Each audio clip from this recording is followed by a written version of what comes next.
Bonjour à tous, j'espère que vous allez bien. Il y a quelques jours, j'ai fait une vidéo pour vous montrer comment j'acclimate les poissons achetés en VPC. Et aujourd'hui, je vous explique qu'est-ce que c'est le hyposalinité et l'empoisonnement à l'ammoniac.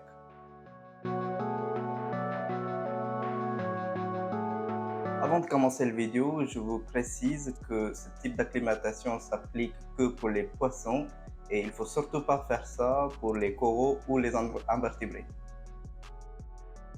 Pour être honnête, la plupart des récifalistes ne jugent pas nécessaire d'acclimater les poissons. Alors, pourquoi j'ai décidé d'acclimater les poissons? C'est parce que j'ai plusieurs poissons actuellement que je possède depuis plusieurs années et je voulais surtout pas prendre le risque de les contaminer avec l'arrivée des nouveaux poissons.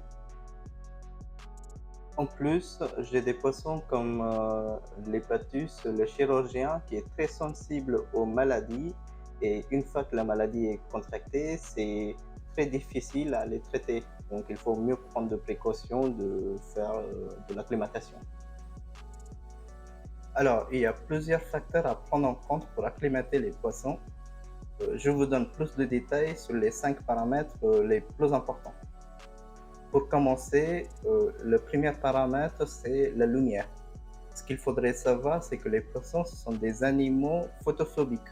C'est-à-dire que dès qu'il y a un changement de luminosité, il y a une sorte de stress qui est accumulé et ça peut être fatal quand ils ont stressé ou après le voyage, par exemple.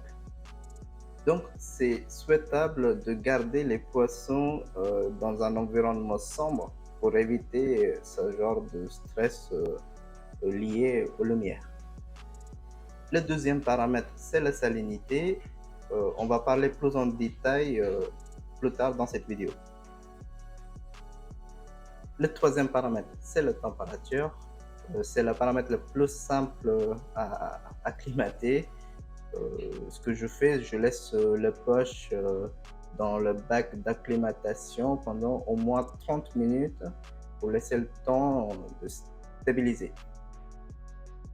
Le quatrième paramètre, c'est l'ammoniac. C'est un des paramètres le plus important à prendre en compte et le plus fatal aussi pour les poissons. Donc on va aussi parler de ce sujet plus tard dans cette vidéo. Et le cinquième paramètre, c'est le pH. Donc moi, je ne prends pas en compte ce paramètre dans mon processus d'acclimatation. Si vous avez des astuces, n'hésitez pas de laisser les messages dans les commentaires et je serai très ravi d'apprendre comment acclimater au niveau de pH. Bref, on revient sur les sujets principaux de cette vidéo dans le premier, l'hyposalinité. Que veut dire hyposalinité? C'est-à-dire que l'eau contient moins de sel que l'eau de mer naturelle. Le taux de salinité dans l'eau de mer naturelle est en moyenne 1024. Le taux de salinité dépend aussi de la température, mais là, on va faire une moyenne de 1024. Dans mon cas, j'ai décidé de faire le traitement de hyposalinité à 1014. Dans ces conditions, les poissons sont capables de résister à ce changement de taux de salinité, mais ce n'est pas le cas pour les protozoa, dinoflagellés et les vers plats. L'hyposalinité est très efficace contre les parasites qui sont présents déjà dans l'eau, mais c'est inefficace contre les parasites matures qui sont présents dans les branchies des poissons. Concernant les parasites, il y a une phase dans leur vie quand ils sont en nage libre. C'est dans cette phase-là que cette méthode est très efficace. C'est aussi pour cette raison que le traitement doit être effectué sur plusieurs jours. Ici, je vous montre l'évolution de taux de salinité que j'ai adopté pendant 25 jours. Le changement de taux de salinité est effectué en faisant des petits changements d'eau. Ce qu'il faut savoir et ce qu'il faut retenir aussi, c'est que la réduction de taux de salinité peut se faire rapidement, mais au contraire, l'augmentation de taux de salinité doit se faire doucement. J'ai commencé l'acclimatation avec un taux de salinité de 1020. J'ai ensuite descendu progressivement le taux pendant 12 jours afin d'obtenir un taux de 1014. J'ai conservé le taux de 1014 pendant 15 jours et je suis remonté progressivement à un taux de 1024 pendant 8 jours. Dans le meilleur des cas, si vous n'avez rien identifié comme maladie, le traitement peut s'arrêter au bout de 25 jours.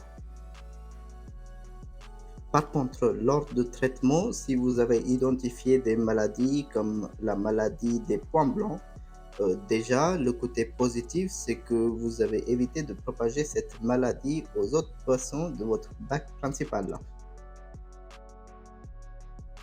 Dans ce cas, il faudrait faire un traitement avec médicaments. Comme le traitement est différent pour chaque maladie, je ne vais pas parler de cela dans cette vidéo. Je sais que tout ça est très compliqué à faire chez nous, mais franchement, ça vaut le coup.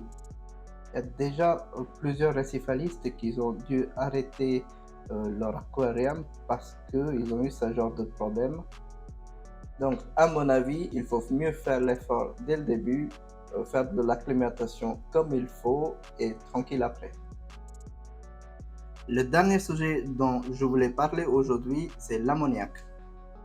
C'est un sujet assez complexe à comprendre. Je vais essayer de vous l'expliquer sans trop de technicité. L'ammoniac est normalement un composant de cycle d'azote. Il est transformé en nitrite et nitrate par les bactéries, qui sont eux moins toxiques que l'ammoniac. Mais lors du transport des poissons achetés en VPC, l'ammoniac est transformé en ammonium. Alors, comment ça se passe? Comment l'ammoniac est transformé en ammonium dans la poche de transport? Vous allez voir, c'est assez surprenant. Lors du transport, l'oxygène dans la poche est transformé en CO2 par la respiration du poisson. Le CO2 réagit avec l'eau et abaisse alors le pH. Et la concentration des ions d'hydrogène dans l'eau augmente. C'est cet ion d'hydrogène qui réagit avec l'ammoniac et se transforme alors en ammonium. Si on fait l'acclimatation du poisson par la méthode goutte à goutte avec de l'eau fraîchement préparée, le souci c'est que l'ammonium dans l'eau de transport va se retransformer en ammoniac. Donc avec cette méthode, sans le savoir, on va contaminer l'eau avec de l'ammoniac, ce qui peut être fatal pour les poissons.